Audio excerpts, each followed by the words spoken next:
Bayangin kamu hidup satu rumah sama jasad ibumu sendiri, dan kamu berpura-pura semuanya baik-baik saja. Di sebuah sudut sunyi kota Surabaya, ada sebuah rumah kecil dengan cat hijau pudar yang tampak sepi, nyaris seperti tak berpenghuni.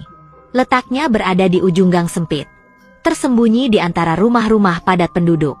Rumah itu milik seorang wanita bernama Lestari, usia 38 tahun.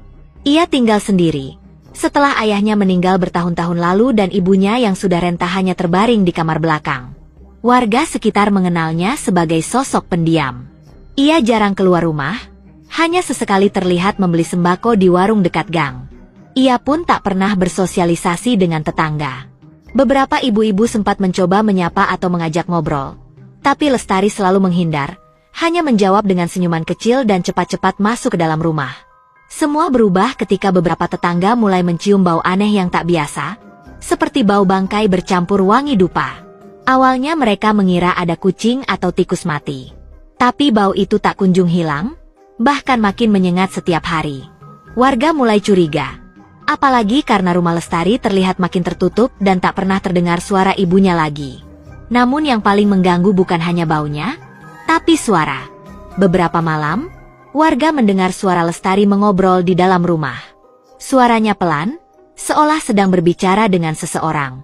Tapi yang membuat bulu kuduk berdiri adalah suara balasan samar yang terdengar seperti gumaman dari orang lain. Padahal Lestari tinggal sendiri dengan ibunya yang sudah tua renta. "Bu Lestari, ambilin makannya. Kita nonton barang kayak dulu yuk." Begitulah suara yang sering terdengar dari balik jendela. Beberapa tetangga memberanikan diri bertanya. Namun Lestari selalu menjawab singkat, "Ibu lagi sakit, nggak bisa ketemu orang banyak." Ucapannya tenang, tapi matanya terlihat kosong. Sejak saat itu, tak ada lagi yang berani menanyakan kabar ibunya. Kecurigaan makin memuncak ketika salah satu tetangga, Bu Sumarni, melihat sesuatu dari celah tirai jendela rumah Lestari. Sosok tubuh tua sedang terbaring diam di tempat tidur. Tak bergerak, kaku, dan kulitnya terlihat menghitam. Bu Sumarni mengira mungkin sang ibu sedang sakit parah. Tapi ketika ia melihat ada lalat beterbangan di sekitar kepala ranjang, ia yakin ada yang tidak beres. Warga akhirnya sepakat melapor ke pihak kelurahan. Seorang petugas dan beberapa warga datang ke rumah Lestari pada siang hari. Mereka mengetuk pintu berkali-kali.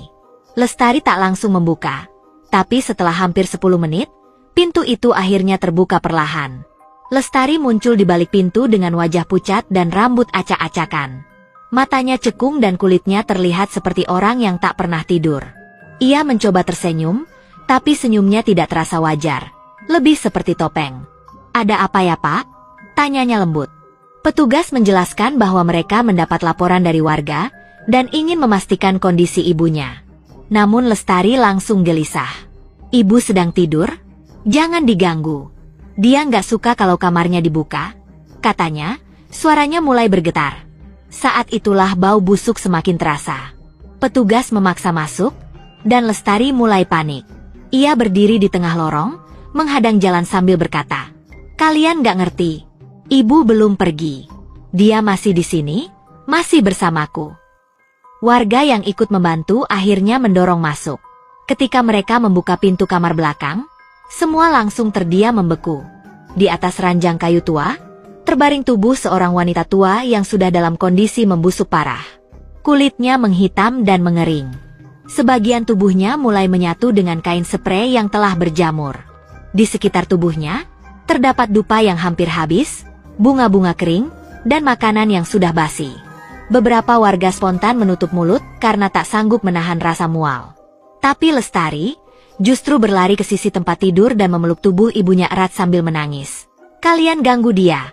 Kalian ganggu dia. Ibu nggak suka ramai." Petugas dengan hati-hati menarik Lestari menjauh. Saat itu, ia terus meronta, histeris. Ia memohon agar ibunya tidak dibawa, tidak dimakamkan. "Ibu belum mau pergi, dia masih suka temani aku nonton TV." Warga menyadari, ini bukan sekadar peristiwa mengerikan. Ini adalah jeritan kesepian dari seorang anak yang tak sanggup menerima kehilangan. Lestari ternyata telah hidup bersama jasad ibunya selama lebih dari 4 bulan. Ia tak pernah memberitahu siapapun bahwa ibunya telah meninggal. Ia membersihkan tubuhnya, memakaikan baju bersih, menyiapkan makanan setiap hari, dan berbicara padanya seolah sang ibu masih hidup. Dalam interogasi awal, Lestari mengaku takut hidup sendiri. Setelah bapak meninggal, hanya ibu yang menemaniku. Aku nggak siap. Kalau ibu pergi, aku sendirian. Psikolog yang mendampingi menyatakan bahwa Lestari mengalami gangguan psikotik karena trauma kehilangan. Ia hidup dalam dunia yang ia ciptakan sendiri. Dunia di mana ibunya masih hidup, masih bisa diajak tertawa dan berbagi cerita. Setelah kejadian itu, jasad sang ibu dimakamkan secara layak oleh pihak kelurahan. Sementara Lestari dibawa ke rumah sakit jiwa untuk mendapatkan penanganan intensif. Ia masih sering bicara sendiri, kadang-kadang tertawa kecil seolah sedang diajak ngobrol oleh seseorang yang tak terlihat. Dalam satu sesi pemeriksaan, ia sempat berbisik kepada seorang perawat. Ibu bilang, dia akan ikut. Dia nggak suka dikubur terlalu jauh dari rumah. Sejak kejadian itu, rumah hijau kecil di ujung gang itu dibiarkan kosong. Tak ada yang mau menempatinya. Bahkan tukang ojek online enggan berhenti di depan rumah itu jika malam hari. Beberapa warga yang melewati gang itu mengaku masih mencium bau dupa samar saat malam tiba, padahal rumah sudah digembok dan listriknya dicabut. Yang paling menyeramkan adalah cerita dari anak-anak kecil yang bermain layangan di dekat rumah itu. Mereka bilang, kadang dari balik tirai kamar yang dulu dipakai Ibu Lestari, terlihat bayangan perempuan tua berdiri, diam, menatap keluar jendela. Dan setiap kali seseorang menyapanya atau berani mengetuk pagar rumah, akan terdengar suara TV menyala dari dalam. Padahal, rumah itu gelap gulita. Apakah arwah sang ibu memang belum tenang? Atau apakah Lestari tidak benar-benar sendirian selama ini? Yang jelas, kisah Lestari jadi peringatan bagi banyak orang tentang betapa sunyinya hidup saat seseorang kehilangan satu-satunya orang yang mereka cintai, dan bagaimana kesedihan yang terlalu dalam bisa mengaburkan batas antara yang hidup dan yang telah tiada.